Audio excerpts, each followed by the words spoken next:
ಆತ್ಮೀಯ ಕೇಳುಗರಿಗೆ ನಿಮ್ಮ ರಮಾಶ್ರೀ ನಾಡಿಗೇರ್ ಮಾಡುವ ನಮಸ್ಕಾರಗಳು. ನೀವೀಗ ಮಾಂಗಲ್ಯ ಬಂಧನ ಧಾರಾವಾಹಿಯ 79ನೇ ಸಂಚಿಕೆಯನ್ನ ಕೇಳ್ತಾ ಇದ್ದೀರಾ.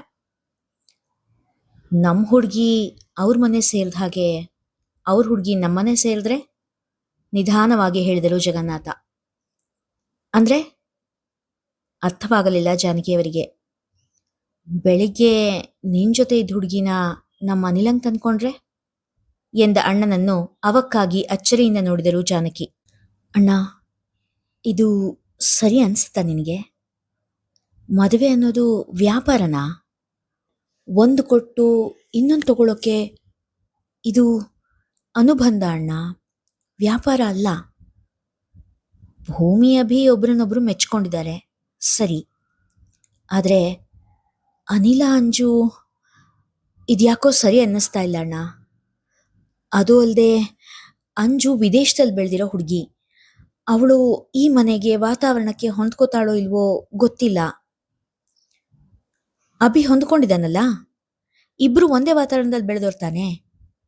ಅಭಿ ಹೇಗೆ ಹೊಂದ್ಕೊಂಡಿದ್ದಾನೋ ಇವಳು ಹಾಗೆ ಹೊಂದ್ಕೋತಾಳೆ ಬಿಡು, ಜಗನ್ನಾಥ ಹೇಳಿದರು. ಅಭಿ ಇಲ್ಲಿಗೆ ಬಂದು ತಿಂಗಳುಗಳೇ ಕಳೆದು ಹೋಗಿದೆ. ಅವನು ಈಗಾಗಲೇ ಇಲ್ಲಿಗೆ ಹೊಂದ್ಕೊಂಡಿದ್ದಾನೆ. ಮತ್ತೆ ಒಂದೇ ವಾತಾವರಣದಲ್ಲಿ ಬೆಳೆದವರು ಒಂದೇ ರೀತಿ ಇರ್ತಾರೆ ಅಂತ ಹೇಳೋಕ್ಕಾಗೋದಿಲ್ಲ ಅಲ್ವಾ ಅಣ್ಣ ಎಂದವರು ಕ್ಷಣ ಬಿಟ್ಟು. ಅಷ್ಟೇ ಅಲ್ಲದೆ ನಮಗೆ ಅಭಿ ಗುಣ ನಡವಳಿಕೆ ಎಲ್ಲ ಗೊತ್ತಿದೆ. ಭೂಮಿನ ನಂಬಿಕೆ ಇಟ್ಟು ಅವನ ಕೈಲಿ ಇಡ್ಬೋದು ಅನ್ನೋ ಅನಿಸಿಕೆ ಮೂಡಿದೆ. ಆದರೆ ಅಂಜು ಅಂಜು ಇಲ್ಲಿಗೆ ಬಂದು ನಾವು ಬೆರಳಿಕೆ ದಿನ ಅಷ್ಟೇ ಆಗಿರೋದು. ಅವಳ ಗುಣ ಸ್ವಭಾವ ಇನ್ನೂ ಪೂರ್ತಿಯಾಗಿ ನಮ್ಗೆ ತಿಳಿದಿಲ್ಲ.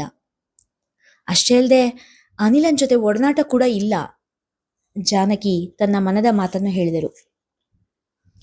ಒಂದು ಪ್ರೇಮ ವಿವಾಹ, ಇನ್ನೊಂದು ನಾವೇ ಮಾಡ್ತಿರೋ ವಿವಾಹ.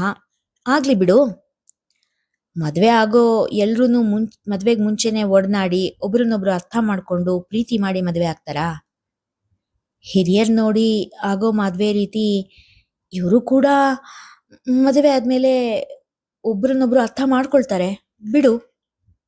ಜಗನ್ನಾಥ ಅವರ ಮಾತಿನ ಮೇಲೆ ನಿಂತರು.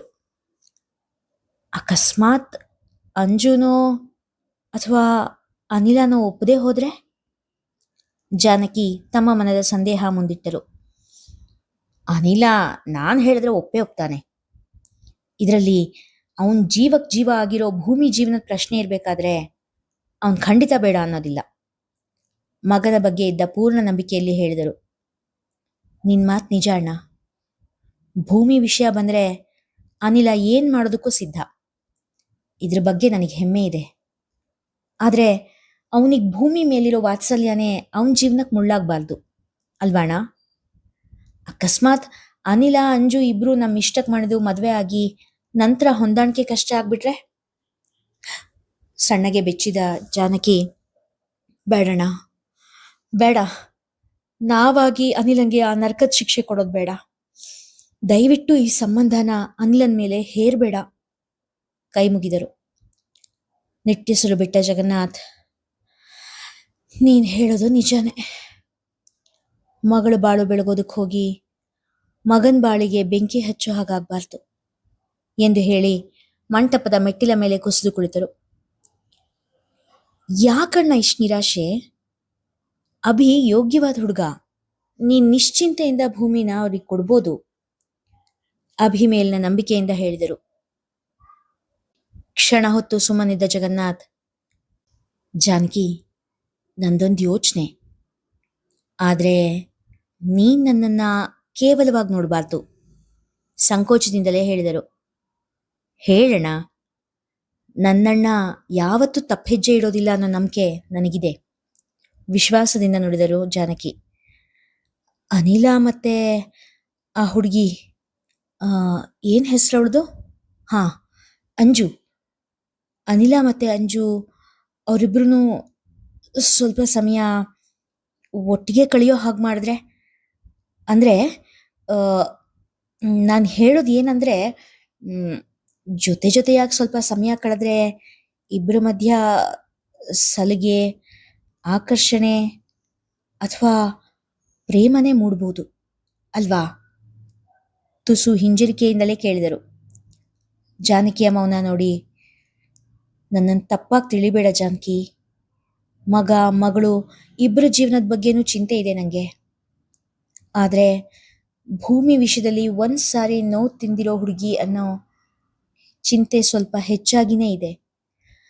ನಿನಗೆ ನನ್ನ ಆತಂಕ ಅರ್ಥ ಆಗ್ತಿದೆ ಅಲ್ವಾ ಎಂದರು ಸೋತ ಸ್ವರದಲ್ಲಿ. ಅರ್ಥ ಆಗ್ತಿದೆ ಅಣ್ಣ, ಆದರೆ ಸರಿ, ನೋಡೋಣ, ದೇವರು ಏನಾದರೂ ಒಂದು ದಾರಿ ತೋರಿಸ್ತಾನೆ, ನಿಧಾನವಾಗಿ ಹೇಳಿದರು ಜಾನಕಿ.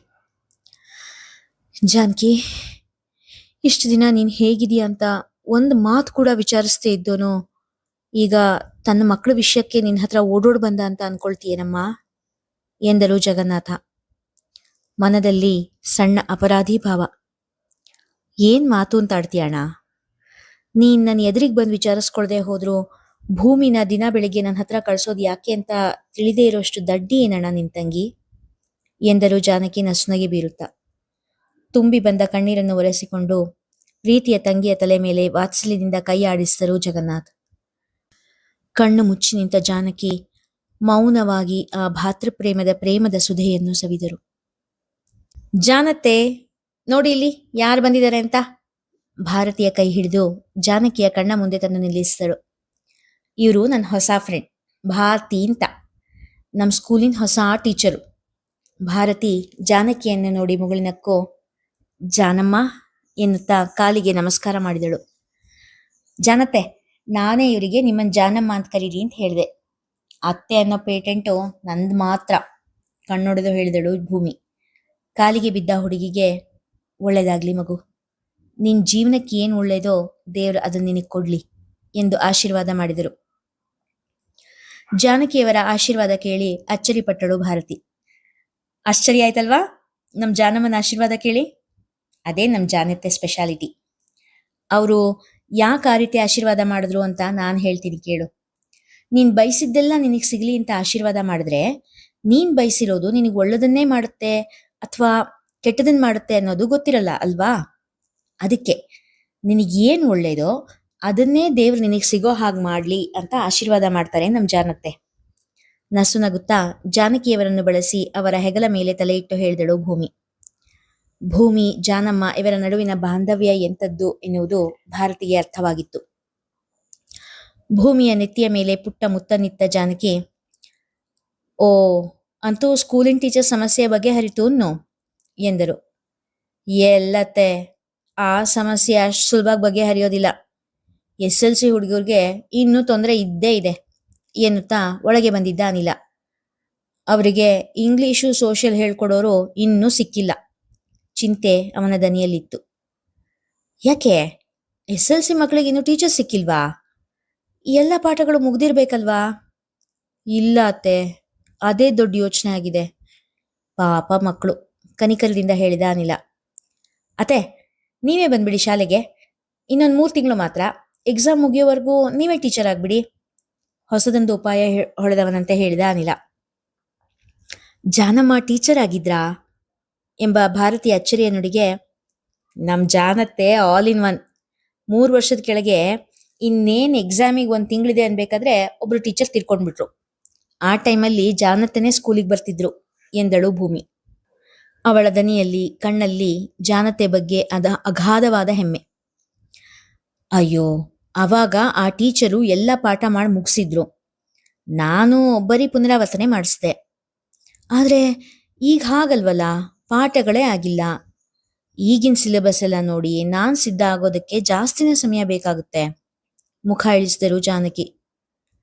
ಅಂಜು ಅಂಜು ಟೀಚ್ ಮಾಡ್ಬೋದಲ್ವಾ ಎಂದರು ಆಗಷ್ಟೇ ಅಲ್ಲಿಗೆ ಬಂದ ಅಂಜಲಿಯನ್ನು ನೋಡುತ್ತಾ.